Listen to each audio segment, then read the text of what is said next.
Milliy sertifikat hamda attestatsiya imtihonlarida tushadigan savollarni tahlil qilamiz. Sonlar haqida to'g'ri hukmni aniqlaymiz. Sonlar mana ajratilgan 3 ta. 2 ta va yarim 3 ta son bor. A javobda aytyapti, sonning tuzilishiga ko'ra faqat bitta turi bor deyapti.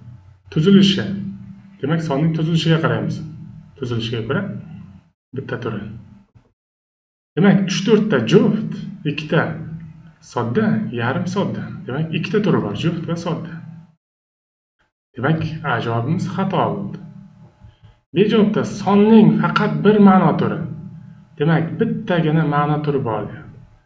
Ma'nosiga qarang, 3-4 ta chama son aniq emas, 2 ta dona son, yarim kasr son.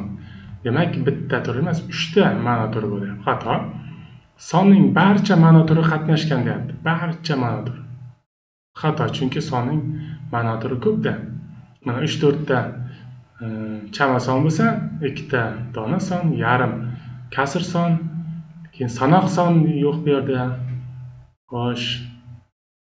Keyin jamlovchi son yo'q, tartib son yo'q. Demak, boshqa turlar yo'q. Shuning uchun barcha ma'no turi qatnashgan degan uchun xato bo'ladi.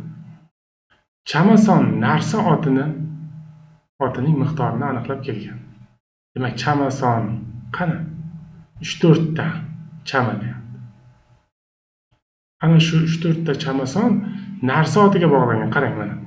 3-4 ta deb narsa otiga mana to'r narsami, narsa otini aniqlashtirib kelyapti. Demak, chama son narsa otining miqdorini aniqlab kelyapti. Demak, D javob to'g'ri bo'ladi. Foydali ma'lumotlarni qo'ldan boy bermaslik uchun bizning Instagramdagi sahifamizga a'zo bo'ling.